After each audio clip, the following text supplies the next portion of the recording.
name is Ummu Thomas, founder of Freddie Incorporated, and author of the Polish That Pays series. And today I would like to talk about one of the services that my company offers, and that's grant writing. And the reason for me talking about it, because I don't ordinarily talk about it, I just do it. And I love talking about those other things my company offers, such as employability training, and how as a staff member you could constantly seek ways to educate yourself and be self-motivated to do your very best and to do all things in excellence. And the reason why I'm talking about grant writing is because I had someone while I was here in my kitchen text me about grant writing, and that wasn't the first person. I had someone last week text me, an individual who wanted to get a grant to repair his home, which is a rental property. And I had someone else just before that come into my office, and they want to start a nonprofit to offer a home for young women who are mothers, a place to stay and to help them get back on the right track. And so there are so many opportunities out there for grants. It's, if I could fill a room with opportunities, and there are foundation grants and local grants and organizational grants and government grants and federal government, state government, county government. So there's grants out there. There are plenty out there. There are plenty out there. And so I'd like to talk to you some of my ideas on the best way to present your thoughts on paper. And so I do have a few tips. I'd like to start off by saying, will these tips get you a grant overnight? Maybe, maybe not. But I like to say the more you practice and the more you do it, the better you will get at it. And you'll find one and you'll become quite successful one day. And I think you should start off with mini grants. Mini grants are usually between $500 and some cases as high as $5,000. And if you can write a grant good enough to get one of those things where there's less requirements, less document retentive, less items that are involved, that will help you understand the programming, budgeting, the management, and the reporting requirements. Okay, so let me get down to some of my tips for grant writing. 1, make sure that you read the RFP in its entirety. People tend to write grants as if it's a living will. They just update it and change it from time to time based on just plug in the new thing they're asking for. And I like to say that is a mistake. Each entity offering a funding opportunity has different requirements. So you just taking that one document and shoving it in your most lazy way is not a good method. You want to make sure that you are giving each grant a fresh set of eyes. 2, make sure that you comprehend everything. Take notes, highlight it. Each entity offers their email and telephone number in case you have questions, and you could always call in. Don't assume that you don't comprehend the grant process. A lot of times people who are writing the RFP are using cookie cutter documents and using some of the old language from other opportunities. So it could be that it's not written properly. So you can call and you can find out. 3, your first draft is not your final document. Write your document, review it, step away, review it again, and seek feedback. Make sure that, number 4, you follow your checklist. I see that grants are rejected from time and time again.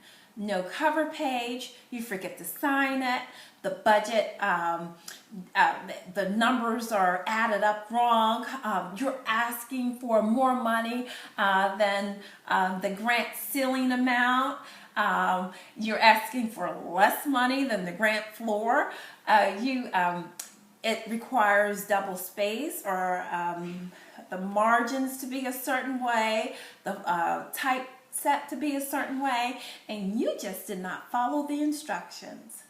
5, leverage. Leverage is a huge thing. A lot of times people ask for money and they don't show what they have to offer for the program.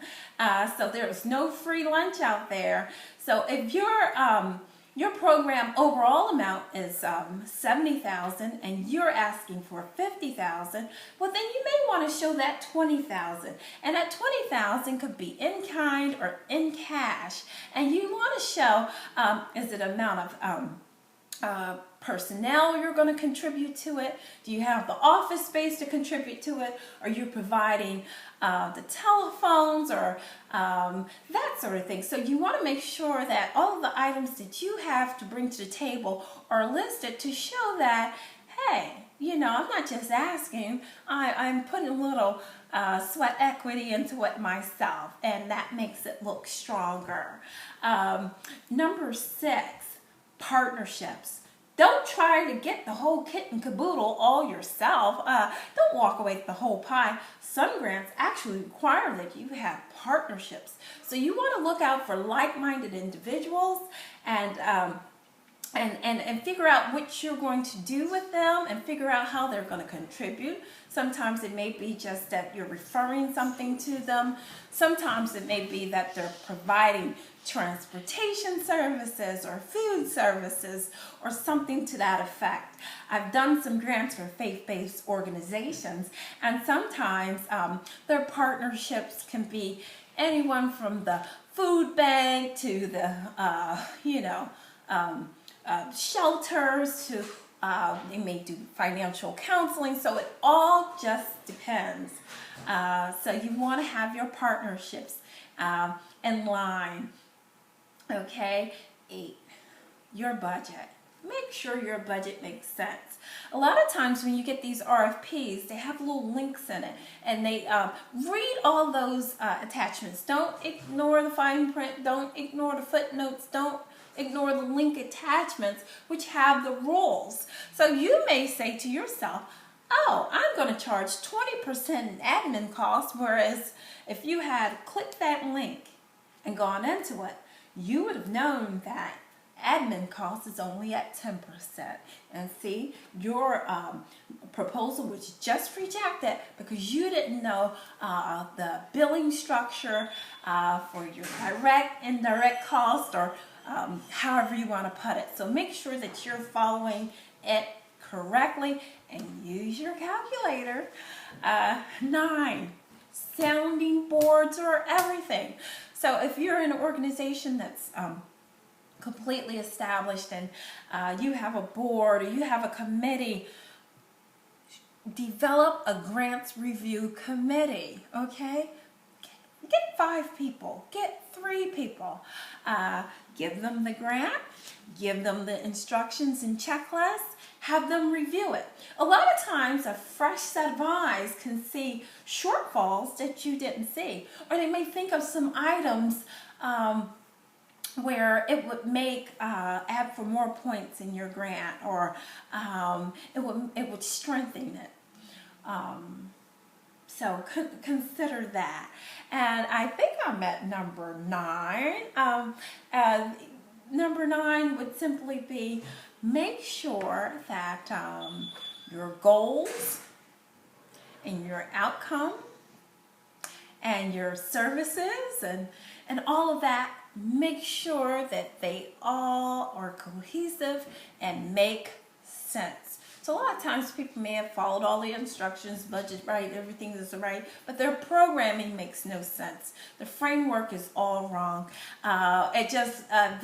You have this plan written out and it makes no sense. So you want to make sure that it makes sense and that your goals and all of that are in alignment, and hopefully that sounding board help you to do just that. Now, my last bit of advice would be to, if the grant calls for it and you have letters of support, get strong letters of support. But moreover, if you don't get a grant, call in. find out why you didn't get it. Some agencies will send you a letter and offer you feedback for why you did not get the grant. But most importantly, if you did get it, call it also. See why your application was accepted. See what you did well. See why it was strong. They may be able to offer you feedback on that also. Because a lot of times you're like, I got it. You move on and you don't know why you got it. And then the second time around when you go to renew or resubmit your application, you figure, oh, that's not necessary and that's not necessary. And we got it last time. You don't realize that those were some of the strong items you had before. My name is Ummu Bradley Thomas, and thank you for listening to the Polish That Pays segment on grants writing. I could be contacted at 410-820-8700. Again, it's 410-820-8700. Thank you.